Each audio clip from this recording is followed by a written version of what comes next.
দেশকে অস্থিতিশীল করতে চায়, যারা মুখে বাকি সবাইকে ভারতের এজেন্ট বলে কিন্তু সত্যিকার অর্থে এজেন্ট হিসেবে পারপাস সার্ভ করা যেটাকে বলে সেটা তারা দেশের বাইরে থেকে করে, তারাই সর্বত্র সেনা প্রধানের দোষ দেখে। আমি খুবই বিনীতভাবে মনে করিয়ে দেই, 1 অগস্ট থেকে 5 অগস্ট 2024 আমি নিজে মাঠে ছিলাম। সেই সময় চারপাশ থেকে স্লোগান এসেছিল, এই মুহূর্তে দরকার সেনাবাহিনী সরকার। সেই সময় যদি সেনাপ্রধান ক্ষমতা নিতেন, আপনি বিশ্বাস করেন মানুষ খুশি ছাড়া কেউ বেজার হতো না, সবাই আনন্দিত হতো। কিন্তু সেনাপ্রধান সেটি করেননি। তিনি অত্যন্ত পেশাদারিত্বের পরিচয় দিয়েছেন এবং তিনি নিজে পরিষ্কার বলেছেন এবং সেটা কাজে পরিণত করেছেন যে বাংলাদেশ সেনাবাহিনীকে তিনি রাজনীতির সঙ্গে আর যুক্ত করতে চান না। সে কারণেই গত 14 মাস তার উপরে নানান রকম মিথ্যে অভিযোগ দায়ের করা হয়েছে, মিথ্যে প্রোপাগান্ডা চালানো হয়েছে।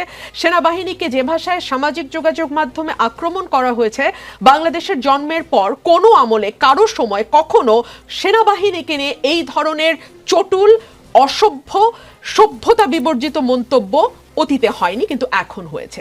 সো তারা সেনা প্রধানকে সামনে রেখে সেনাবাহিনীকে ব্যবহার করে নিজেদের যে ফায়দা হাসিল করতে চেয়েছিল 14 মাসে, তারা মিজারেবলি ফেল করেছে। এবং সেনাপ্রধান শুধু একবার না, বারবার তার প্রজ্ঞা এবং ধৈর্যের পরিচয় দিয়েছেন। কেন? একটু বলছিলেন আনিস আলমগীর ভাই যে আজকে যদি এই কুটা ব্যর্থ, মানে কুতো না, এই গণ অভ্যুত্থানটা ব্যর্থ হতো, বিশ্বাস করেন উনি ওনার ভাষায় উনি যাদেরকে টোকাই বলছেন তাদের কাউকে আপনি খুঁজে পেতেন না, কিন্তু কোর্ট মার্শাল হতো সেনা প্রধানের এবং তার ফাঁসি হতো। এক্সিস্টিং সরকারের অর্ডারের বিরুদ্ধে গিয়ে সাধারণ জনগণের কাতারে দাঁড়াবার অপরাধে ওনার কোর্ট মার্শাল হতো। সুতরাং কোনো ফর্মাল, মানে কোনো একজন ব্যক্তিকে যদি আপনি আইসোলেট করেন যে ফর্মালি তার উপরে খড়গহস্ত নেমে আসতো আওয়ামী লীগ আমলের, সেটা হচ্ছেন জেনারেল ওয়াকারুজ্জামান, তার উপরে আসতো। 1, 2 হলো আমাদের ভুলে গেলে চলবে না যে একটা রক্তপাত যতদূর সম্ভব কমিয়ে আনবার পুরো পদক্ষেপ নিয়েছেন সেনাবাহিনী। যদি সেনা প্রধানের নির্দেশে সেই সময় সাধারণ মানুষের উপর গুলি চালানো হতো, সরকার তো চেয়েছিল গুলি চালাতে, সরকার তো অর্ডার দিয়েছিল, সরকার তো করেছিল, কারফিউ দিয়েছিল, সেই সময় যদি সাধারণ মানুষের উপর গুলি চালাতো সেনাবাহিনী, আপনি আমাকে বলেন তো রক্তপাতের পরিমাণটা কোথায় গিয়ে দাঁড়াতো? 3 হলো শেখ হাসিনাকে যদি গণভবনে গুলি করে মেরে ফেলা হতো, যেটা নাকি শেখ হাসিনা নিজেও বলছিলেন যে আমাকে মেরে ফেলেন আপনারা, ওই সময় যদি তার ওখানে রক্তপাত হতো, আজকে আওয়ামী লীগের যে বিচারের কথা হচ্ছে সেটার চেয়ে কিন্তু অনেক বড় হয়ে দাঁড়াতো যে তার দলের লোকজন বলবার সুযোগ পেত তিনি দেশের জন্য জীবন দিয়েছেন, তিনি দেশ থেকে সরে যাননি, দেশের স্থিতিশীলতা, দেশের সার্বভৌমত্ব এবং দেশপ্রেম থেকে তিনি আত্মবিসর্জন দিয়েছেন। সে জনাব ওয়াকারুজ্জামান কিন্তু সেটাও করতে দেন নাই, তিনি নিরাপদে তাকে চলে যেতে দিয়েছেন সো দ্যাট পরবর্তীতে পুরো বিষয়টিকে ট্রায়ালের আন্ডারে আপনি আনতে পারেন। একটা আবেগ যেখানে তৈরি হতে পারতো সেটা তৈরি হতে না দিয়ে উনি পেশাদারিত্বের সঙ্গে পুরো সময়ের এই 36 দিন প্লাস এর আগের 15 বছর, সবই তো এখন আস্তে আস্তে সামনে আসছে, সেগুলোকে একটা প্রপার ট্রায়ালের মধ্যে আনবার চেষ্টা উনি করেছেন। সুতরাং এবং last but not the least, তার সবচেয়ে বড় অপরাধ হচ্ছে তিনি প্রথম থেকে একটা নির্বাচনের কথা বলছেন। এই নির্বাচনটা না অনেকেই চায় না। কারা চায় না? কিছু বিদেশি ইউটিউবার যারা এখন মনে করে যে এই সরকার থাকলে তারা খুবই পাওয়ার এক্সারসাইজ করতে পারবে এবং তারা পাওয়ার এক্সারসাইজ করেও। বেশ কিছু নিয়োগ আমরা দেখেছি সরকারের ভেতরে, যেটা একেবারে বোঝাই যায় যে তাদের গ্রিন সিগন্যালে নিয়োগগুলো হয়েছে। সো তারা যে একটা আনহোলি নেক্সাস তৈরি করে একটা আনহোলি পাওয়ার এক্সারসাইজ করতে পারছে, একটা নির্বাচন হওয়ার পরে যখন একটা জনগণের ম্যান্ডেট পাওয়ার সরকার আসবে, তখন এই 2 টাকার ইউটিউবারগুলো ওই 2 টাকা ইনকামের দিকেই আবার তাদের পুরো ফোকাসটা দিতে হবে। তো তারা তো তখন এই যে রাষ্ট্রের বড় বড় সিদ্ধান্তকে ম্যানিপুলেট করা, রাষ্ট্রের কে কোথায় কোন পদে বসবে সেটাকে ম্যানিপুলেট করা, এই কাজগুলো তো আসলে তারা তখন আর করতে পারবে না। এবং যখন যাকে খুশি তাকে পিক করলো, তাকে নিয়ে যাচ্ছে তাই মিথ্যা প্রোপাগান্ডা ছড়ালো এবং তাকে মনে করলো যে পলিটিক্যালি তাকে যথেষ্ট হ্যারাস করা হয়েছে। এই যে একটা অবারিত সুযোগ ইউনূস সাহেব উদাস মুখে চেয়ারে বসে থেকে এই ইউটিউবারদের দিচ্ছেন, এটা তো আসলে একটা নির্বাচিত সরকারের সময় এই পাত্তাটাই তারা পাবে না। সো এইসব কারণে যারা নির্বাচনের কথা বলে, আপনি একদম লক্ষ্য করে দেখবেন, আমি শুরু থেকে নির্বাচনের কথা বলেছি, বারবার নির্বাচনের কথা বলেছি, আমাকে ভারতের এজেন্ট বলা হয়েছে, রয়ের এজেন্ট বলা হয়েছে, আমাকে ম্যালাইন করা হয়েছে, আমাকে স্টিগমাটাইজ করা হয়েছে জাস্ট বিকজ আমি নির্বাচনের কথা বলছি। একদম একই কারণে সেনাপ্রধানকেও বারবার নানান রকম হেনস্থার মুখোমুখি হতে হচ্ছে। তবে বাংলাদেশের সৌভাগ্য যে জেনারেল ওয়াকারের মতন একজন সেনাপ্রধান তারা পেয়েছে। কেন বলছি, তিনি ওই 36 দিনের তার যেই অবদান, সেটাকে আমি একপাশে সরিয়ে রেখে বলি, তিনি চাইলে বাংলাদেশকে মিলিটারি শাসনের দিকে নিতে পারতেন, নেন নাই। তিনি একজন আর্মি পার্সোনাল হয়েও বারবার বারবার বারবার নির্বাচনের তাগিদ দিয়েছেন। এটা কিন্তু একজন আর্মি পার্সনের কাছ থেকে আমরা দেখে অভ্যস্ত না। সো তিনি কিন্তু তার সমস্ত মানে পিছনের ইয়েগুলো ভেঙে দিয়ে, নর্ম যেগুলো আমরা দেখে অভ্যস্ত সেই জায়গাগুলো ভেঙে দিয়ে তিনি একেবারে পেশাদারিত্বের একটা পরিচয় দিয়েছেন। আজকে আমি একটা নিউজ দেখছিলাম, আপনি নিশ্চয়ই জানেন যে আইসিটি অ্যাক্ট সংশোধন করা হয়েছে এবং সেখানে সেকশন 23-তে বলা হচ্ছে যে যদি কোনো ব্যক্তি আইনের 3 নম্বর ধারায় বর্ণিত অপরাধে অভিযুক্ত চার্জড হন, তাহলে অভিযোগ গঠনের মুহূর্ত থেকে তিনি চাকরি থেকে বরখাস্ত বা পদচ্যুত হবেন। আমি একজন আইনজীবী হিসেবে শুধু এটুকুই বলি যে এই সেকশনটা এইটা সংবিধানের সঙ্গে সরাসরি সাংঘর্ষিক। সংবিধানের আর্টিকেল 35 and আর্টিকেল 26 ক্লিয়ারলি বলে দিচ্ছে যে কোনো ব্যক্তিকে বিচার হওয়ার আগে, দোষী সাব্যস্ত হওয়ার আগে তার বিরুদ্ধে কোনো শাস্তিমূলক ব্যবস্থা নেওয়া যাবে না। এবং 26 বলছে যে কোনো আইন যদি সংবিধানের এই পার্টের সঙ্গে, পার্ট 3 এর সঙ্গে সাংঘর্ষিক হয়, তাহলে সেই আইনটি then and there void, null and void বলে গণ্য হবে। কিন্তু আমি তো আইনের মারপে যতদূর বুঝি না ব্যারিস্টার রুমিন ফারহানা, আমি পরে এসে আপনার কাছে উত্তরটা নিব। যেটা আজকে চিফ প্রসিকিউটর বলেছেন, মানবতা বিরোধী অপরাধ, যুদ্ধাপরাধ ও গণহত্যার বিচার নিয়ে আন্তর্জাতিক অপরাধ ট্রাইব্যুনালের এই আইন তৈরি করা হয়েছে। এসব আইন সংবিধানের কোনো অনুচ্ছেদ বা বিধানের সঙ্গে অসামঞ্জস্যপূর্ণ হলেও প্রাধান্য পাবে। অর্থাৎ সংবিধান নিজেই বলে দিচ্ছে যে সংবিধানের চেয়েও আন্তর্জাতিক অপরাধ ট্রাইব্যুনাল আইন শক্তিশালী, এটি সংবিধানের মাধ্যমে স্বীকৃত। তাই এই আইনের কোনো বিধানকে চ্যালেঞ্জ করা যাবে না, এই আইনের কোনো বিধানকে চ্যালেঞ্জ করে উচ্চ আদালতে রিটও করা যাবে না, এটি সব আইনের উপর প্রাধান্য পাবে। সুতরাং এই আইনের বিধানে যে বিচারের প্রক্রিয়া রয়েছে তার মধ্য দিয়েই সবাইকে চলতে হবে এবং বাইরে যাওয়ার কোনো সুযোগ নেই। আমি ফিরে এসে আপনার কাছে উত্তর নিব। অবসরপ্রাপ্ত মেজর আব্দুল্লাহ আল মাহমুদ গেল 8 অক্টোবর সাবেক ও বর্তমান 25 সেনা কর্মকর্তার বিরুদ্ধে গ্রেফতারি পরোয়ানা জারি করে আন্তর্জাতিক অপরাধ ট্রাইব্যুনাল। তাদেরকে 22 অক্টোবরের মধ্যে গ্রেফতার করতে বলা হয়েছে। 25 জনের 15 জন সেনা হেফাজতে আছেন। শনিবার বিকেলে ঢাকায় আর্মি অফিসার্স মেসে আয়োজিত সংবাদ সম্মেলনে সেনাবাহিনীর adjutant general major general Mohammad Hakimuzzaman জানান, সংবিধান স্বীকৃত বাংলাদেশের সব আইনের প্রতি সেনাবাহিনী শ্রদ্ধাশীল। 22 অক্টোবর সেনা হেফাজতে থাকা এই 15 জনকে ট্রাইব্যুনালে হাজির করা যাবে কিনা এমন প্রশ্নের উত্তরে তিনি বলেন, আইনি উপায়েই সমাধান করা হবে। আজকে আন্তর্জাতিক অপরাধ ট্রাইব্যুনালের চিফ প্রসিকিউটর তাজুল ইসলাম বলেছেন, সেনাবাহিনী, নৌবাহিনী, বিমান বাহিনী, গোয়েন্দা সংস্থা, পুলিশ সহ বিভিন্ন ডিসিপ্লিনারি ফোর্সের বিচারের জন্য আন্তর্জাতিক অপরাধ ট্রাইব্যুনাল আইন 1973 বিশেষভাবে তৈরি করা হয়েছে। এই আইনে যেসব অপরাধের বিচার করা হচ্ছে সেসবের বর্ণনা বাংলাদেশের সাধারণ কোনো আইনে নেই, এমনকি সেনাবাহিনী, নৌবাহিনী বা বিমান বাহিনীর নিজস্ব আইনেও নেই। এটি একটি বিশেষ আইন। তার কথা সারমর্ম হচ্ছে সেনা কর্মকর্তাদেরও বিচারের উপযুক্ত স্থান হচ্ছে ট্রাইব্যুনাল। এই যে 8 তারিখ থেকে আজকের এই আপডেট পর্যন্ত বর্তমান ও সাবেক সেনা সদস্য মানে সেনা পরিবার মানে আমাদের সেনাবাহিনীর মধ্যে প্রতিক্রিয়া কি? জি, ধন্যবাদ আপনাকে। Talk of the day, burning questions, সবার এটা নিয়ে আলোচনা হচ্ছে। বাট একটা জিনিস আমরা খুব সহসায় ভুলে যাচ্ছি মনে হয়, আমরা যারা আছি, বিভিন্ন স্টেক হোল্ডার্স যারা আছি এখানে, আইসিটি একটা স্টেক হোল্ডার্স। আমি বলবো যে গভর্নমেন্ট কিছুটা নিউট্রাল প্লে করলেও গভর্নমেন্ট একটা স্টেক হোল্ডার্স, আমাদের বাহিনী যারা আছে বাহিনী একটা স্টেক হোল্ডার্স। এখন বাহিনীতে ধরো ফার্স্ট অফ অল আমরা এই হাউসে যারা আছি, যারা কনভিক্টেড অথবা যাদের বিরুদ্ধে এলিগেশনস আছে, যারা আসলে মানবতা বিরোধী অপরাধ করেছে, তাদের শাস্তি হতে হবে। এটাতে আমরা সবাই একমত, রাইট? এখন এই শাস্তিটা কিভাবে হবে এবং কোন প্রক্রিয়াতে হবে সেটা ডিটারমাইন করবে নিশ্চয়ই গভর্নমেন্ট। অফকোর্স মানে সেনা পরিবারের বিচারটা নিয়ে কোনো ধরনের কোনো যেটা বলা হচ্ছিল যে আসলে সেনা পরিবার বলতে আপনি নিশ্চয়ই বুঝতে পেরেছেন যে সাবেক এবং বর্তমান যারা কর্মরত আছেন সবাইকে একটা অসন্তোষ, তারা এর জন্য কু করবে বা এই ধরনের যে কথাগুলো বলা হচ্ছিল। আমি এটাতে আসছি, দেখেন মানে বিচারটা আসলে কোন প্রক্রিয়ায় যাবে। এখন যখন তাদের বিরুদ্ধে এই আইনি পদক্ষেপ নেওয়া হয়েছে, অবশ্যই দেশের সার্বভৌমত্বের রক্ষাকারীর যে প্রতীক বাংলাদেশ সেনাবাহিনী অথবা অন্য সশস্ত্র বাহিনীর অন্যান্য যে সংস্থাগুলো আছে, তারা কখনোই দেশের প্রচলিত আইনের বাইরে যেয়ে কিন্তু অদ্যাবধি কোনো ধরনের কাজ করে না। অর্থাৎ বিচারিক প্রক্রিয়া যখন একটা শুরু হয়েছে, সেই বিচারিক প্রক্রিয়াকে অবশ্যই তারা ইতিহাস বলে সম্পূর্ণ শ্রদ্ধা দেখিয়েছে। 7 মার্ডার থেকে শুরু করে যাদেরকে হস্তান্তর করা হয়েছিল সব ধরনের নজির কিন্তু আছে।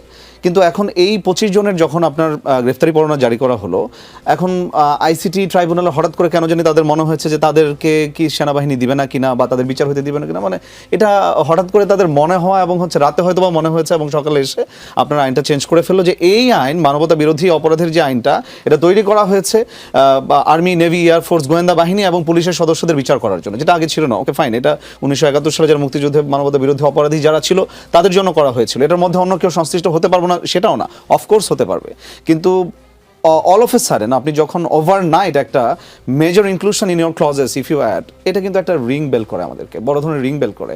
তার মানে হচ্ছে আমরা যে কথাটা বলছি, আবার গত রাতে আপনি দেখেন যে কুয়ের একটা যে আমেজ ছিল, লাইলাতুল গুজব, যেটা অনেকদিন ছিল না, আবার ব্যাক করে আসছে, থ্যাঙ্কস টু দ্যাম।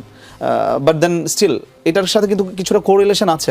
আমরা যেটাই বলি না কেন, আপনি দুইটা যদি একসাথে মিলান, আপনি দেখবেন এদিক দিয়ে গুজবটা হচ্ছে, আবার ওই দিক দিয়ে ওই আইনটাকে কিন্তু তারা নতুন করে নতুন একটা আইন এখানে অ্যাড করেছে। তার মানে তারা টার্গেটেড ওয়েতে এখানে বাহিনীর যারা সদস্য আছে তাদের বিচার হইতেই হবে, যারা এটার সাথে সংশ্লিষ্ট। কিন্তু বাহিনীকে তারা এখানে কবজা করার জন্য, যেন বাহিনী এখানে কোনো ধরনের এক্সারসাইজ অথবা রোল প্লে না করতে পারে, তাদের যে আপনার বাংলাদেশ আর্মি অ্যাক্ট 1952 যেটা আছে, যেটা সংবিধান দ্বারা স্বীকৃত এবং মহামান্য রাষ্ট্রপতির অধীনের একটা বাহিনীকে তারা এখানে কোনো ধরনের প্লে যেন না করতে পারে, সেটার জন্য একটা রাতারাতি একটা আইন প্রণয়ন করে ফেলেন। তার মানে আপনি সরাসরি একটা বাহিনীর এন্টিটির বিরুদ্ধে আসলে অলিখিত একটা আপনি টাসেল অথবা যুদ্ধ ঘোষণা করে আপনি মাঠে নেমেছেন। This is number 1। নাম্বার 2 হচ্ছে এতে করে আসলে যে ভাইরা যেটা বলছিলেন এতে লাভবান কারা হবে, এটা লাভবান আসলে কেউ হবে না, ওনারা লাভবান হবে না, দ্যাটস ফর শিওর। এটা আমি ধরেন একজন এক্স মিলিটারি হিসেবে আমি বলতে পারি। আবার আমাদের যারা আছে তারাও যদি এটাকে বেশি হাইপার নিয়ে ধরেন কোনো কিছু একটা ডিসিশন নিয়ে ফেলে সশস্ত্র বাহিনী, তারাও লাভবান হবে না। অর্থাৎ এখানে একটা আপনার অ্যাসিমেট্রিক প্লে করার মতো কেউ নাই। মিনিং টু সে গভর্নমেন্ট থেকে যেটা ইনিশিয়েট হয়েছে, এখানে গভর্নমেন্টের হায়ার স্ট্রাকচারে যারা ছিল তাদের উচিত ছিল এটাকে একটা ব্যালেন্সড ওয়েতে আপনার এটাকে নির্ধারণ করা অথবা এটাকে ম্যানেজ করা, কিন্তু সেটা না করে রাতারাতি যখন ট্রাইব্যুনালের আইন আবার এদিকে আইন বিবেচনা করে তাদেরকে হস্তান্তর করা হবে। এখন আমি যদি বলি যে ধরেন আপনার ধারা 16 অনুযায়ী ট্রাইব্যুনাল বলেছে যে ওয়ারেন্ট হওয়ার পরে intelligence organisation, RAB, police, army, BGB যে আর্মিকে দিয়ে তারা কনভিক্টেড ক্রিমিনালকে তারা গ্রেফতার করাতে পারবে। এখন ল এনফোর্সিং এজেন্সি হিসেবে তো বর্তমানে আর্মি ডেপ্লয়েড আছে। এখন তারা যদি বলে ওকে ফাইন, উই আর এলিয়ে নাও, এবং আমরা তাদেরকে গ্রেফতার করে আমাদের কাস্টডিতে রেখেছি, 24 ঘন্টা পরে তারা কোর্টে নিল এবং রিমান্ড চাইলো। এখন যদি রিমান্ড না মঞ্জুর করে তখন আবার সেনাবাহিনীতে ফেরত চলে আসার কথা, কিন্তু এটা যেন ফেরত না আসতে পারে। আপনি দেখেন ব্যাপারটা, সেই জন্য কিন্তু এই দুইটা আইন করা হয়েছে যে তাদের আপা যেটা বলছিলেন একটু আগে, যে আপনার অভিযোগ গ্রহণের সাথে সাথে আপনার চাকরি নেই। মানে যেখানে আমাকে কিন্তু আপনি সংবিধানে আপনি আমাকে সার্ভিস সিকিউরিটি দিয়েছেন, সরকারি service security is included in my constitution, আপনি সেখানে বলছেন আমার নামে কোনো একটা অভিযোগ হলে আমার চাকরি নেই, মানে হোয়াট ইট ইজ। তার মানে আমার মৌলিক অধিকার যেটা আছে সেটাকে সম্পূর্ণ খর্ব করে দেন আপনি বিচার করা শুরু করছেন। This is not right. আসছি আপনার কাছে। আনিস আলমগীর, হেফাজতে নেওয়া 15 সেনা কর্মকর্তার স্ট্যাটাস কি হবে জানতে চাইলে চিফ প্রসিকিউটর বলেন, আমাদের কাছে যেহেতু আনুষ্ঠানিকভাবে কেউ বলেনি যে তাদের আটক রাখা হয়েছে, তাই মিডিয়াতে যা এসেছে সেটিকে আমরা আমলে নিচ্ছি না। আমাদের যদি বলা হয় যে তাদের আটক রাখা হয়েছে, তাহলে অবশ্যই 24 ঘন্টার মধ্যে আদালতের কাছে আনতে হবে, এটাই বিধান। যেহেতু আমরা জানি না, সুতরাং এই বিষয়ে আমি কোনো মন্তব্য করতে চাই না। শনিবারের সংবাদ সম্মেলনে সেনাবাহিনীর adjutant general major general Mohammad Hakimuzzaman বলেন, তাদের বিষয়ে সামাজিক যোগাযোগ মাধ্যমে এবং টিভিতে স্ক্রল দেখে স্বপ্রণোদিত হয়ে আমরা তাদের হেফাজতে নেওয়ার উদ্যোগ নিয়েছি, মানে যাদের বিরুদ্ধে গ্রেফতারি পরোয়ানা ছিল। আজ পর্যন্ত আমাদের কাছে গ্রেফতারি পরোয়ানার কোনো কাগজ আসেনি, গতকালকে সংবাদ সম্মেলনে এটা বলেছে। মিডিয়ায় কি তাহলে এই দুই পক্ষের মধ্যে যোগাযোগের মাধ্যম? দুই পক্ষ মিডিয়াতে দেখেছে বলেছেন এবং সেই অনুযায়ী তারা অ্যাক্ট করেছেন, তাই তো বলা হচ্ছে বা বুঝতে হবে আমাদের। কিন্তু আমাদের এটুকু দেখতে হবে যে আইন তো আমরা আসলে অত জটিল অনেকগুলো বিষয় আমরা আসলে বুঝি না। সেনাবাহিনীকে যদি এইখানে প্রোটেকশন দেওয়া হয় প্রচলিত আইনের বাইরে, তাহলে সেটা কি কার্যকরী হচ্ছে কিনা সেটাও কিন্তু দেখার বিষয় আছে। আমরা এই প্রথম দেখছি যে তারা তাদের আদালতের বাইরে এসে একটা পাবলিক আদালতে এই বিচারের সম্মুখীন হচ্ছে, যেটা আমরা অতীতে দেখিনি। তাও এই জন্য মানুষের কাছে এটা বিষয়টা বিস্ময়কর লাগছে।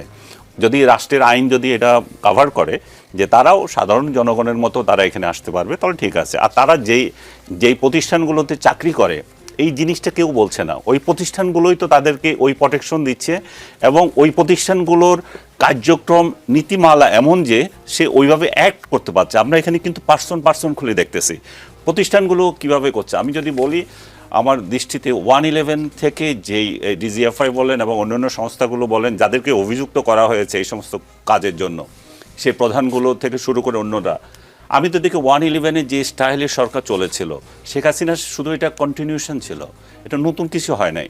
সো আপনি যদি কোনো প্রতিষ্ঠানের ব্যক্তিকে যদি দায়বদ্ধ করতে চান, আমি একটা টেলিভিশনের হেড, আমাকে যদি দায়বদ্ধ করেন তাহলে এখানে কার্যক্রম কীরকম সেটা চেঞ্জ করতে হবে আগে। তো আপনি তো প্রতিষ্ঠানগুলোকে চেঞ্জ করেন নাই, প্রতিষ্ঠানগুলোর কার্যক্রম চেঞ্জ করেন নাই। এখন হঠাৎ করে এসে আমাকে যে দায়িত্ব দেওয়া হয়েছিল সেই দায়িত্ব আমি পালন করলাম কেন, এটা নিয়ে কোশ্চেন করেছেন। এটা নিয়ে কোশ্চেন করাতে এটা জাতীয় এবং আন্তর্জাতিকভাবে এটা বিতর্কিত হচ্ছে। আমরা যে জিনিসটার জন্য সবচেয়ে বেশি আতঙ্কিত ছিলাম সেটা ছিল যে বাংলাদেশ সেনাবাহিনীর উপরে একটা কলঙ্ক আসতে পারে, যেহেতু জাতিসংঘ শান্তি মিশনে তারা কাজ করে।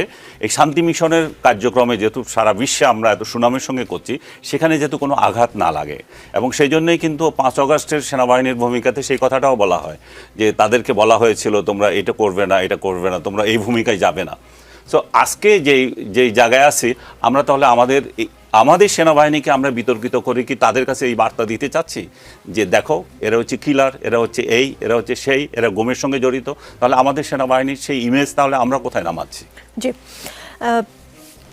ডাক্তার জাহিদ, সেনাপ্রধান ওয়াকারুজ্জামান বলেছেন আমি আপনাদের সতর্ক করে দিচ্ছি, পরে বলবেন যে আমি আপনাদের সতর্ক করিনি। আপনারা যদি নিজেদের মধ্যে ভেদাভেদ ভুলে একসাথে কাজ না করতে পারেন, নিজেরাই যদি কাদা ছোড়াছুড়ি করেন, মারামারি কাটাকাটি করেন, এই দেশ এবং জাতির স্বাধীনতা সার্বভৌমত্ব বিপন্ন হবে। আপনার নিশ্চয়ই মনে আছে সেই কথাগুলো।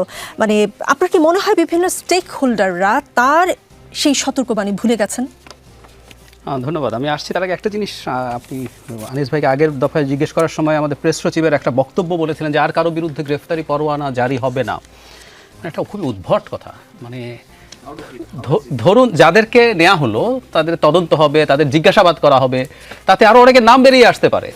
মানে যদি নাম বেরিয়ে আসে আপনি গ্রেফতারি পরোয়ানা জারি করবেন না, এটা কিভাবে হতে পারে? মানে এই সরকারের জায়গা থেকে এই আলাপগুলো আপনি সান্ত্বনা দেয়ার নামে করা কিন্তু একেবারে অর্থহীন ব্যাপার। এটা একটু অ্যাড্রেস করলাম। এবার আমি সেনাপ্রধানের কোনোভাবে না, ইভেন যাদেরকে ধরুন প্রাথমিকভাবে আমি ধরে নিলাম এনারাই তদন্তে এসছে, ওনাদেরকে তো এরপর আবার জিজ্ঞাসাবাদ করা হবে। জিজ্ঞাসাবাদ করার পর দু একজন রিটায়ার্ড মেজরের নামও চলে আসতে পারে, তো দেখা গেল তাদেরকে তো গ্রেফতার করা লাগতেও পারে। ব্যাপারটা এইরকম, এটা আপনি বলতে পারেন না কখন, এটা তদন্তের উপর ডিপেন্ড করবে আসলে কি হবে। আপনি সেনাপ্রধানের যে বক্তব্যটার কথা বলছেন, বক্তব্যটা খুবই সমালোচিত হয়েছিল প্রাথমিকভাবে এইভাবে।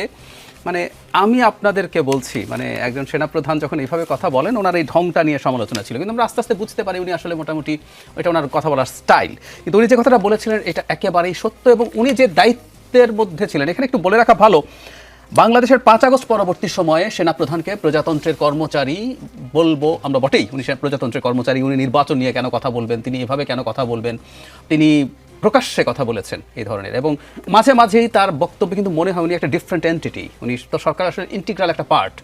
কিন্তু এই বাস্তবতা আমরা মেনে নেব। এই পর্যন্ত আমরা যে আলোচনাগুলো করলাম যে 5 আগস্ট পরবর্তী সময় শুধু না, তার আগে থেকে তিনি যে ভূমিকা পালন করেছেন, এক ধরনের পরিস্থিতি আছে, তিনি তার খানিকটা ভিন্ন একটা সত্তা আছে। এবং আমরা আইনে একটা কথা বলি, এটা আইন না হলে আমি কথাটা ব্যবহার করতে চাই, ডক্ট্রিন অফ নেসেসিটি। আমরা অনেক সময় আইনের বাইরে গিয়েও কাজ করি। আমাদের তত্ত্বাবধায়ক সরকার বাতিলের পর এই যে দুটো নির্বাচন হতে পারবে বলছিল, যে আদালত বলছে এটা অসাংবিধানিক, এটা অগণতান্ত্রিক, তারাই আবার বলছে দুটো করা যাবে ডক্ট্রিন অফ নেসেসিটির নাম দিয়ে। সো এখন একটা ডক্ট্রিন অফ নেসেসিটি আমি দেখি যে সেনাপ্রধান এই ধরনের কথা বলছেন, ছাড় দেয়া। এখন তিনি যে কথাগুলো বলছিলেন সেগুলো আসলে আমরাও দেখতে পাচ্ছিলাম। তার জায়গা থেকে তিনি বলবেন আমি সতর্ক করিনি, তিনি সতর্ক করেছিলেন। আমরা রাজনৈতিক দলের বাইরেও বহু মানুষজন নানানভাবে আসলে ঠিক এক ধরনের পুনরাবৃত্তি, টিউনিশিয়াতে যা হয়েছিল, ইজিপ্টে যা হয়েছিল, আমরা সেই ধরনের ঘটনার মধ্যে জড়িয়ে পড়েছি। এবং আমরা আমাদেরকে মানে একটা মাত্র প্রতিষ্ঠান যেটা সোফার আমাদের ইন্টিগ্রেটেড রাখার জায়গায় ছিল, সেটাকেও প্রশ্নের মুখে ফেলছি, এবং উনি সঠিক প্রমাণিত হয়েছেন, এবং আমরা সেই দিকে এগিয়ে যাচ্ছি। জি, রাজনীতিতে বিরতি বলে কিছু নেই, ফিরছি একটু পরে। দেখছেন রাজনীতি। অবসরপ্রাপ্ত মেজর আব্দুল্লাহ আল মাহমুদ গতকালকের প্রেস ব্রিফিংয়ে এক প্রশ্নের উত্তরে মেজর জেনারেল হাকিমুজ্জামান জানান, সেনাবাহিনী নির্বাচনে দায়িত্ব পালন করবে, তবে আইসিটির এই বিষয়টাই অবশ্যই আমাদের মোরালে এফেক্ট করবে। আগামী নির্বাচনে এর প্রভাব কি হতে পারে একটু বিস্তারিত যদি বলতে। যদিও তিনি বলেছেন যে ফেব্রুয়ারির নির্বাচনে মাঠ পর্যায়ে সেনাবাহিনী আরও 3-4 ভাগ বাড়ানো হবে বলে তিনি ব্রিফিংয়ে বলেছিলেন। সেনাবাহিনী আসলে তার উপর দায়িত্ব একজন এক্স মিলিটারি ম্যান হিসেবে আমি যেটা বুঝি, বা আমি নিজেও আপনার ভোটের দায়িত্বে ছিলাম, সুতরাং তাদের উপর যে অর্পিত দায়িত্ব আসবে সেটা তারা পুঙ্খানুপুঙ্খভাবে পালন করবে বলে আমরা এটা বিশ্বাস করি, এবং এটা শিওর যে তারা করবে। কিন্তু হ্যাঁ, এইটার একটা রিটেলিয়েশন ইফেক্ট তো আছে। আপনি দেখেন, যখন আমি সামষ্টিকভাবে দেশের জন্য কাজ করে যাচ্ছি, কিন্তু আপনি সেই আমার ভালো কাজগুলোকে যখন আপনি অগ্রাহ্য করছেন, যখন কোনো ন্যাচারাল ডিজাস্টার হচ্ছে, আপনি সেনাবাহিনীকে ডাকছেন। রাস্তা বড় ধরনের রাস্তা করতে হবে, সেনাবাহিনীকে ডাকছেন। বড় ধরনের বিপর্যয়, সেনাবাহিনীকে ডাকছেন। মাইলস্টোন ট্র্যাজেডি, সেনাবাহিনীকে ডাকছেন। 3 তারিখে ফায়ার করবে কি করবে না সেনাবাহিনী না বললেও সেনাবাহিনীকে আপনি বলেন এই মুহূর্তে দরকার সেনাবাহিনীর সরকার। কিন্তু যেই কিনা আপনার কোনো একটা আইনি প্রক্রিয়ার মধ্যে আপনি যখন যাচ্ছেন, সেটাতে অন্য পক্ষের কোনো একটা সে থাকতে পারে। আমি জাস্ট সেইং যে সে থাকতে পারে, যারা convicted criminal they must be hanged, or যেরকম প্রসিজার অনুযায়ী যেটা করা দরকার সেটা হবে, সেটা নিয়ে কোনো প্রশ্ন নাই। কিন্তু একটা এন্টিটিকে যখন আপনি টার্গেট করে সেই এন্টিটিটাকে ডাউন করার জন্য আপনি ক্রমাগত একটার পর একটা নতুন নতুন আইন প্রণয়ন করছেন এবং হচ্ছে তার সদস্যদেরকে তারা ডিল করতে পারবে না, আমিই ডিল করবো, এরকম একটা যখন মোরালগিরি অ্যাটিচিউড আপনি শুরু করছেন, তখন তো আমি তো অটোমেটিক্যালি ডাউন হয়ে গিয়েছি এবং আমার এটা মোরাল ইফেক্ট পড়বে, অফকোর্স পড়বে, এবং এটার ইম্প্যাক্ট অফকোর্স এটা আপনার নির্বাচনে তো পড়তেই পারে। ল এনফোর্সিং এজেন্সি হিসেবে যখন এবার সেনাবাহিনী এবার থাকবে, স্ট্রাইকিং ফোর্স হিসেবে না, স্ট্রাইকিং ফোর্স এবং ল এনফোর্সিং এজেন্সির মধ্যে একটা বড় তফাৎ আছে, যেহেতু কেন্দ্রের ভিতরেও থাকার মতো দায়িত্ব তাদের আছে। এখন আপনি যখন একটা দেশের শেষ রিসোর্টকে বা আইনশৃঙ্খলা বাহিনীর রিসোর্টকে আপনি ভেঙে দিতে চাচ্ছেন, মনোবল ডাউন করে দিচ্ছেন, কার্ভ করে দিচ্ছেন, তাদের কাছ থেকে আপনি 100% এক্সপেক্ট করাটা মনে হয় যে সমীচীন না। কিন্তু আমরা এটা আবার বিশ্বাস করতে চাই, এরকম অনেক ঝামেলা আগেও হয়েছে, 3 আগস্টের পরে 5 আগস্টের সময় পরেও হয়েছে অনেক কিছু, কিন্তু আমাদের সেনাবাহিনী এই বিষয়গুলোকে সুন্দরভাবে অবলোকন করে তারা সঠিক সিদ্ধান্ত নিয়েছে এই যাবৎকাল পর্যন্ত, এবং নির্বাচন তদারকির ক্ষেত্রেও তারা সঠিক সিদ্ধান্ত নেবে বলে আমি মনে করি। কিন্তু এই ক্ষেত্রে সরকার পর্যায়ে যারা আছে, আমি এখানে বলবো মাননীয় প্রধান উপদেষ্টার কথাই বলবো, যেহেতু একটা স্টেট লেভেল ইস্যু যে স্টেটমেন্ট শুড গেট ইনভলভ। এখানে আপনি অন্যান্য স্টেক হোল্ডার্স তো থাকবে, কিন্তু স্টেটসম্যান হিসেবে ওনাকে এখানে ইনভলভ হওয়া দরকার, এবং এখানে কোনো ধরনের ফিড গ্যাপ থাকে সেটাকে অ্যানালিসিস করে সেই গ্যাপটা পূরণ করা অত্যন্ত দরকার। অথবা আর না হয় আসলে আমাদের বাজে ধরনের কোনো একটা অভিজ্ঞতা হতে পারে। ইন এ সেন্স আমি বলছি না যে কোনো কুয়ো, যে লাইলাতুল গজবের কুয়োর কথা অসম্ভব, এটা হবে না। আমরা জানি আমাদের জুনিয়র অফিসার প্লাস সমসাময়িক অফিসার যারা আছে তাদের সাথে আমাদের যোগাযোগ হয়। বাংলাদেশে যে ডিপ্লয়মেন্ট বর্তমানে আছে, অলরেডি তো ডিপ্লয়েড আছে, যে কোনো সময় তো আসলে তাহলে ক্ষমতা দখল করতে পারতো। 3 আগস্টের পরবর্তী থেকে শুরু করে অদ্যাবধি পর্যন্ত করে নাই, করবে না ভাই। দেশের প্রতি বাংলাদেশের সেনাবাহিনীর বিগত সময় 111-এর সময় যেই কলঙ্কিত আমরা হয়েছি, যে কলঙ্ক আমাদের ছিল, এই কলঙ্ক আর এই বর্তমান সেনাবাহিনী কখনো আর ক্যারি ফরওয়ার্ড করবে না। সুতরাং তাদের উপর যে আস্থার জায়গাটা আছে, সেটাকে কারা যেন আপনার কলঙ্কিত করতে যাচ্ছে, কারা যেন সেটাকে দূষিত করতে যাচ্ছে, সেটাকে আসলে জনগণের সামনে এমনভাবে উপস্থাপন করতে চাচ্ছে যে আসলে সেনাবাহিনী ভিলেন। আমরা যার মাধ্যমে দেশের সার্বভৌমত্ব রক্ষা করতে যাচ্ছি, দেশের পতাকা ধরে রাখতে যাচ্ছি, তাকে যখন আমি ভিলেন করতে যাচ্ছি, কারা করতে যাচ্ছে, এটা অবশ্যই খতিয়ে দেখা দরকার। ব্যারিস্টার রুমিন ফারহানা যেটা বলেছেন মেজর জেনারেল হাকিমুজ্জামান, যে আইসিটির এই বিষয়টা অবশ্যই আমাদের মোরাল এফেক্ট করবে, সেইটা করাটা অস্বাভাবিক কিনা জানাবেন। সাথে আরেকটা বিষয় মাঠের আলোচনায় আছে, নির্বাচনের আগে সরকার পরিবর্তন হতে পারে। এটা কি কেবলই মাঠের আলোচনা, নাকি উচ্চ মহলের আলোচনার টেবিলের সিরিয়াস ইস্যু? দুটো প্রশ্ন। ডেফিনেটলি সেনাবাহিনীকে মরালি যেভাবে ব্রেকডাউনের চেষ্টা হচ্ছে গত 14 মাসে, তার একটা এফেক্ট তো ইলেকশনে আসবেই। ইলেকশনের আগেই এখন কিন্তু অলরেডি সেনাবাহিনী মাঠে আছে ম্যাজিস্ট্রেসি পাওয়ার নিয়ে। এর মধ্যে আমরা দেখলাম একটার পর একটা ঘটনা ঘটছে, এবং অলমোস্ট প্রতিদিন কোথাও না কোথাও কোনো না কোনো ঘটনা ঘটছে। গতকালকে একটা নিউজে দেখলাম একজন পুলিশ কর্মকর্তা বলছেন, আমি এই দেশে আর চাকরি করতে চাই না, আমি চাকরি বদলানোর চিন্তা করছি, কারণ এখন যে কেউ যে কোনো সময় আসলে আমাদের গায়ে হাত তুলে ফেলে। সম্ভবত একজন রিক্সা চালক তাকে মারতে এসেছিলেন, এর পরিপ্রেক্ষিতে একজন অ্যাডিশনাল এসপিকে কিভাবে হেনস্থা করা হয়েছে কিছুদিন আগে আপনারা দেখেছেন। সো বাংলাদেশে একটা বড় চক্রান্ত আছে নির্বাচনটাকে ঘিরে, এবং একটা অংশ যারা হয়তো মনে করছে যে তারা যতটা হাইপ তুলছে সামাজিক যোগাযোগ মাধ্যমে, তারা যতটা দেখানোর চেষ্টা করছে যে মানুষ তাদের সঙ্গে আছে, মানুষ কিন্তু আসলে ভোটের মাঠে তাদের সঙ্গে নাই। সো যেই মুহূর্তে একটা নির্বাচন হয়ে যাবে, নির্বাচনটা যদি সুষ্ঠু হয়, তাহলে কিন্তু দুধ কা দুধ পানি কা পানি খুব পরিষ্কার হয়ে যাবে যে আসলে কার ভোটের ব্যাংকের অবস্থা কীরকম। তারা চাইছে না নির্বাচনটি হোক। সো একদিকে তারা কখনো পিআরের কথা বলছে, কখনো জুলাই সনদের কথা বলছে, কখনো জুলাই সনদের আইনি ভিত্তি না হলে নির্বাচনে যাবে না হুমকি দিচ্ছে, কখনো বলছে যে একটা স্পেসিফিক মার্কা ছাড়া আমি কোনো অবস্থাতেই নির্বাচন করব না। অর্থাৎ সকল কিছু কেন জানি নির্বাচনকে ঘিরেই, ঠিক যেটা আমি আগের সেগমেন্টে বলছিলাম যে আমরা যারা অবিরত নির্বাচনের কথা বলে গেছি, সেটা যে যেই সেক্টর থেকেই বলুক, আমি হয়তো রাজনীতির সেক্টর থেকে বলেছি, আরেকজন হয়তো আর্মি সেক্টর থেকে বলেছে, তাদেরকে একইভাবে একই কায়দায় মেলাইন করেছে একটা গ্রুপ। এখন আমরা আবার দেখতে পাচ্ছি যে এই নির্বাচনটা যাতে পিছিয়ে যায়, সেজন্য রাজনীতির ময়দানে বিভিন্ন শক্তি তার মতো করে কাজ করছে। সো নির্বাচনটাকে ঘিরে ষড়যন্ত্র আছে, ব্যাপক ষড়যন্ত্র আছে। আর এই 14 মাসে আর মধ্যে বেশিরভাগ সময় তো সেনাবাহিনীর ম্যাজিস্ট্রেসি পাওয়ার নিয়ে ছিল। সো সাধারণ মানুষের কাছে কিন্তু বিষয়টা এখন অনেকটাই অভ্যস্ততায় পরিণত হয়েছে। সো একসময় সেনাবাহিনীর পোশাক পরা দুজনকে মাঠে দেখলেই মানুষ যেরকম একেবারে সোজা হয়ে হাঁটা শুরু করতো, সেই অবস্থা এখন আর নাই। আর তারপরে তো এর পেছনে যারা নির্বাচন ঘিরে ষড়যন্ত্র করছে তাদের নানান রকম নকশা আছে। আমি যেটা বলছিলাম যে নানানভাবে সামাজিক যোগাযোগ মাধ্যমে মেলাইন করা, যাতা কথা বলা, যে কোনো সময় লোক ডাক দেয়া, এই কু হচ্ছে এই আওয়াজ তোলা ইত্যাদি ইত্যাদি তো চলছেই, অবিরাম চলছে। তো সকল কিছু গিয়েই নির্বাচনকে এফেক্ট প্রশ্নটা করবে। নিশ্চয়ই আপনি বলেননি যে এই সরকারের অধীনে নির্বাচন ওটা হবে না, second প্রশ্ন। নতুন মুখ দেখা যাবে, এইরকম কথা এটা আমি একজন ক্যান্ডিডেট হিসেবে আমি সেটা চাই। চান? আমি চাই নির্বাচনে একজন প্রার্থী হিসেবে, সক্রিয় প্রার্থী হিসেবে আমি সেটা চাই। তার অনেকগুলো কারণ আছে। আমি এই সরকারকে শুরু থেকেই একটি বিশেষ রাজনৈতিক দলের প্রতি অনেক বেশি ঝুঁকে থাকতে দেখেছি। আমি উদাহরণ দিতে পারবো, অসংখ্যবার দিয়েছি, আপনি যদি চান আমি আবারও সেই উদাহরণগুলো দেবো। তার নিয়োগকর্তা বলা থেকে শুরু করে মাস্টার মাইন্ড বলা থেকে শুরু করে বাংলাদেশের প্রধানমন্ত্রী দেখতে চাই, দুই তরফকে বলা। ফারহানা, আপনি আরেকটি টকশোতে এই কথা বলেছিলেন এবং তখন উপস্থাপক আপনাকে যেটা বলেছে যে তিনি দেখতে পান লন্ডনে গিয়ে যখন প্রধান উপদেষ্টা বৈঠক করেছেন তারপর থেকে আপনাদের দলের সাথে ঘনিষ্ঠতা তার বেশি উত্তরে দেখা যায়। আমি বলেছিলাম যে তাহলে বৃত্তটি পুরোপুরি পূর্ণ হয়। মানে এক দল মনে করছে তিনি ওই দলের প্রতি টিল্টেড, ওই দল মনে করছে তিনি এই দলের প্রতি টিল্টেড। সো তার মানে মাঠে ক্রিয়াশীল কোন রাজনৈতিক দলই এই সরকারকে বিশ্বাস করে না, প্রত্যেকেই মনে করে কোনো না কোনো দিকে সে ঝুঁকে আছে। সেই কারণেই এই সরকারের আসলে নির্বাচনের সময় না থেকে ভিন্ন সেট অফ পিপল দিয়ে, যারা মানে 5 বছর 10 বছর 25 বছর 50 বছরে খায়েশ ছাড়া জাস্ট একটা নির্বাচন দিবে, 3 মাস থাকবে, নির্বাচন দিবে, নির্বাচন দিয়ে চলে যাবে। উই নিড ওই রকম সরকার। জি, ডাক্তার জাহিদুর রহমান, অন্তর্বর্তীকালীন সরকারের কিছু উপদেষ্টা নিরপেক্ষতা নিয়ে জনগণের মধ্যে প্রশ্ন উঠেছে বলে মন্তব্য করেছেন বিএনপি মহাসচিব মির্জা ফখরুল ইসলাম আলমগীর। তিনি বলেছেন উপদেষ্টা মণ্ডলীর সদস্যদের মধ্যে কেউ কোনো দলের প্রতি পক্ষপাতিত্ব করছেন, যেমনটা ব্যারিস্টার রুমিন ফারহানাও এখন বললেন। তিনি বলেছেন বিভিন্ন জায়গা থেকে অভিযোগ আসছে, আমরা এটা শুনতে চাই না, বাংলাদেশের মানুষ এটা শুনতে চায় না, বাংলাদেশের মানুষ সম্পূর্ণ নিরপেক্ষতা চায় এবং একটি নিরপেক্ষ নির্বাচন চায়। জামায়াতে ইসলামী সেক্রেটারি জেনারেল গোলাম পরোয়ার বলেছেন লেভেল প্লেইং ফিল্ড নেই, উপদেষ্টা অনেকের ভূমিকাও প্রশ্নবিদ্ধ, আর এনসিপি তো উপদেষ্টাদের বিরুদ্ধে অভিযোগ করেই যাচ্ছে। এসব অভিযোগ কি কেবলই পলিটিক্যাল রেটরিক, নাকি নির্বাচনকালীন নতুন মুখের সরকার আসবার কোনো ইঙ্গিত? আমি আসছি তার আগে আইন নিয়ে ভাইয়া যেটা বললেন যে আইনে যে সংশোধনী হয়েছে ওয়ারেন্টেড জাস্ট আগে না হলেই ভালো হতো। এবং ধরুন ওনারা অভিযুক্ত হলে চাকরিচ্যুত হয়ে যাবেন, চাকরিচ্যুত করার আসলে কোনো প্রয়োজনও ছিল না। এই আইনের আর্টিকেল 3(1)(a)তে ক্লিয়ারলি বলা আছে সার্ভিং অফিসারের বিরুদ্ধেই তারা মামলা করতে পারেন, তাদেরকে এটার আওতায় আনতে পারেন, ডিসিপ্লিনারি ফোর্সের, অক্সিলারি ফোর্সের বা ইন্টেলিজেন্সের, কোনো সমস্যা ছিল না। তাহলে অহেতুক এই কাজটা করা হয়েছে।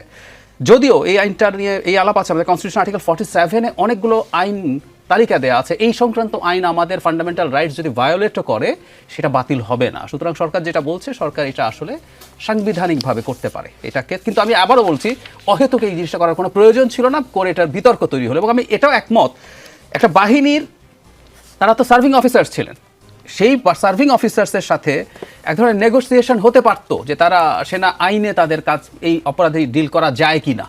আমি সত্যিকার অর্থে বলতে হবে যে আমরা খুবই টার্ময়েলের একটা টাইমের মধ্যে আছি। এখন গ্রেটার ভালো আমাদের জন্য যেটা হয় সেই জিনিসটা আসলে দেখা দরকার আছে। আমিও মনে করি এটার মাধ্যমে অস্থিরতা তৈরি করা উচিত হবে না। সাথে আবার এটুকুও যোগ করতে চাই, সেনাবাহিনীর সদস্যদের উচিত হবে না এ ধরনের অভিযুক্ত যারা আছেন তাদেরকে যদি বিচার আওতায় আনা হয় সেটার জন্য তাদের মনোবলে কোনো রকম কোনো চিড় ধরুক, কারণ তারা সত্যিকার অর্থেই ভয়ঙ্কর। মানে আমি গুমের যে ডকুমেন্টারিটা হয়েছে, আমি যদি এটা দেখার কথা বলি, বিভিন্ন বাহিনীর মধ্যে পুলিশও আছে যে বিভৎসতা চালিয়েছে, তাদের আসলে বিচার হওয়া জরুরি আছে। এটা মানবতা বিরোধী অপরাধ, এটা কিন্তু জাস্ট একটা পেটি ক্রাইম না, ইটস ক্রাইম অ্যাগেন্স্ট হিউম্যানিটি, যেটা আইসিসিতেও ট্রায়াল করা যায়। তো সুতরাং এটা তাদের অ্যাকসেপ্ট করা ভালো হবে এবং এটা আমাদের অ্যাকসেপ্ট করার মাধ্যমে বরং সেনাবাহিনীর ক্রেডিবিলিটি আরও বেশি প্রতিষ্ঠিত হবে যে আমাদের কিছু ভুল ছিল সেগুলো থেকে আমরা উতরে আসতে চাই। এবার নিরপেক্ষতা নিয়ে রুমিন যেটা বললেন, আমি মানে এতটা র্যাডিক্যাল হলে বিপদ আছে বলে আমি মনে করি। মানে এখন একটা টিল্টেড সরকার পাচ্ছেন, পরের সরকারটা হবে একটা দলের সরকার হয়তো, মানে যে দলটার বিরুদ্ধে অভিযোগ আছে তারা প্রচুর জায়গা দখল করে ফেলেছে, প্রশাসন, ভিসি, হেলথের অমুক তমুক, পরে দেখা যাবে তাদের সরকার এসে হাজির হয়েছে।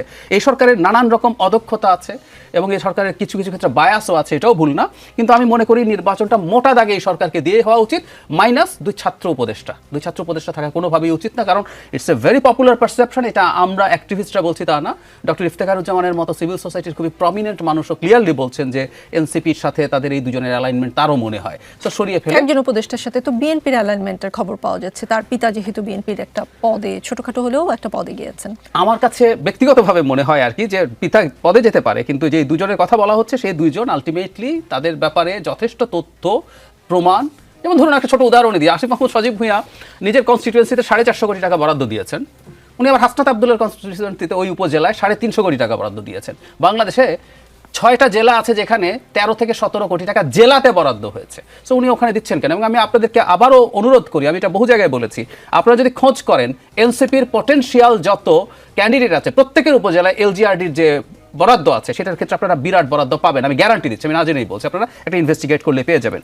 এখন মির্জা ফখরুল বা জামায়াতে ইসলামী বা এনসিপি যা বলছে আমি এগুলোকে এক ধরনের রেটরিক্যাল বক্তব্য মনে করি, কারণ সামনে যেহেতু নির্বাচন আছে তারা সরকারকে চাপে রাখতে চাইবেন। এগুলো পলিটিক্যাল রেটরিককে খুব মানে ওভার এস্টিমেট করারও দরকার নেই, কারণ হলো তারা চাইবেন সরকারকে চাপে রাখা, যাতে সরকার অ্যালার্ট থাকে কোনো না কোনো ক্ষেত্রে এটা যাতে ঘটে। আর বিশেষ করে ডক্টর ইউনূসের এনসিপির প্রতি বায়াস আছে, এটা তো ভুল না। তিনি নিয়োগকর্তা বলছেন, তিনি যখন মন খারাপ করে রিজাইন করার সিদ্ধান্ত নেন তখন তিনি নাহিদকে ডেকে সেটা বলেন, এসব ঘটনা তো আছেই। সেই কারণে আমার মনে হয় চাপে তারা রাখবেন। এবং আবারও বলছি, ডক্টর ইউনূসের নেতৃত্বে এই সরকারেরই সামান্য কিছু এদিক সেদিক করে এই সরকারের নির্বাচনটা করা উচিত। আনিস আলমগীর, আন্তর্জাতিক অপরাধ ট্রাইব্যুনালের চিফ প্রসিকিউটর কার্যালয়ের ফেসবুক পেজে আজ সাইবার হামলা হয়েছে বলে জানা গেছে, যেটা বলেছেন চিফ প্রসিকিউটর তাজুল ইসলাম, যে প্রসিকিউশনের যুক্তিতর্ক মানে রাষ্ট্রপক্ষের যুক্তিতর্ক সরাসরি সম্প্রচারের সময় চিফ প্রসিকিউটরের কার্যালয়ের ফেসবুক পেজ সাইবার অ্যাটাক হয়। ফেসবুক পেজটি সাময়িকভাবে ডিসেবল করে দিয়েছিল হামলাকারীরা, পরে সেটা উদ্ধার করা সম্ভব হয়। তিনি যেটা বলেছেন, হামলাকারীরা যে আমাদের ভয় পায়, এই যে যুক্তিতর্ক, এটার যে এভিডেন্স, তাদের যে নিষ্ঠুরতার বর্ণনা, এটা যাতে দুনিয়াবাসী জানতে না পারে, তাদের জানতে দিতে এই অপরাধীরা চায় না, সেজন্য আমাদের ফেসবুক পেজের ওপর তারা সাইবার হামলা চালিয়েছে। কিছুক্ষণ আগে ডক্টর জাহিদও বলেন গুম কমিশনের যে ডকুমেন্টারি সেটার কথা। এই হামলা কারা চালিয়েছে আনিস আলমগীর কোনো ধারণা করতে পারেন কিনা? এই যে নিষ্ঠুরতার বর্ণনা, গুম কমিশনের ডকুমেন্টারি, জাতিসংঘের প্রতিবেদন, তারপরে আওয়ামী লীগ কেবলই ষড়যন্ত্রের কথা কেন বলে? আমি জানি না এটা কারা কারা করেছে, কারণ আমি এই বিষয়ে অভিজ্ঞ না, আমাকে অন্য কোনো কোয়েশ্চেন করে। জি, তাহলে আমি দ্বিতীয় প্রশ্নের উত্তরটাই আপনি দেন, যে এই যে নিষ্ঠুরতার বর্ণনা শোনা যাচ্ছে, গুম কমিশনের ডকুমেন্টারি, জাতিসংঘের প্রতিবেদনে বলা আছে, তারপরে আওয়ামী লীগ কেনই ষড়যন্ত্রের কথা শুধু বলে? এই প্রশ্নের উত্তর নিশ্চয়ই আওয়ামী লীগ কোন ষড়যন্ত্রের কথা বলে? জুলাই গণঅভ্যুত্থান একটি ষড়যন্ত্র। আওয়ামী লীগ তো করবে, কারণ আওয়ামী লীগ এখন দৃশ্যপটে নেই। আসলে তারা তো তাদের এটা প্রমাণ করতে চাইবে যে জুলাই আন্দোলনটা একটা ষড়যন্ত্র ছিল এবং আমরা আসলে সঠিক পথে ছিলাম। এবং আমি যাদের কথা বলছি, আমাদের যে এনার্কি যারা সৃষ্টি করছে, তারা আসলে আওয়ামী বয়ানটাকে প্রতিষ্ঠিত করছে। আওয়ামী লীগ এই বয়ান জাতিকে দেখাতে পারছে, দেখো কত ভালো ছিলাম আগে। এখন সবাই আওয়ামী লীগের কথাই প্রশংসা করতেছে। কেন করতেছে? কারণ এনার্কি যারা সৃষ্টি করছে তারাই এই জন্য দায়ী। কারণ আওয়ামী লীগ, হ্যাঁ, সবাই আওয়ামী লীগকে প্রশংসা করছে না, এনার্কি যারা তৈরি করছে তারা কিছু লোককে তো আপনি যদি আগে যদি আপনার মুখ চুপ থাকতো, এখন তো আপনি চুপ নাই, আপনি বলছেন যে হ্যাঁ ঠিকই তো, এরাই তো করছে এগুলা। সো আওয়ামী লীগকে এটা সুযোগ দিচ্ছে, তাহলে তারাই সুযোগ দিচ্ছে এই কথাগুলো বলার জন্য। আমি মনে করি যে এটা তাদেরকেই ধরেন যে তারা কেন এই সুযোগ আওয়ামী লীগকে তৈরি করে দিচ্ছে, আওয়ামী লীগ কেন বয়ান করতে পারছে। আপনি সবচেয়ে বড় যে বিষয়টা, এই দেশটা আসলে শেখ হাসিনা চলে গেছে, এইটাকে নিয়ে তেনা বেচানোর থেকে আমরা সামনে কিভাবে যাব, আগামী 5 বছরে এই দেশ কোথায় যাবে, সেটা নিয়ে কারো চিন্তা নাই। আরেকটা বিষয় আপনার দৃষ্টি আকর্ষণ করতে চাচ্ছি, প্রেস ক্লাবের সামনে থেকে শিক্ষক কর্মচারীদের সরাতে পুলিশের লাঠিপেটা আজকে হয়েছে। আমরা জলকামান দেখতে পেরেছি, পুলিশ একটা নির্দিষ্ট সময়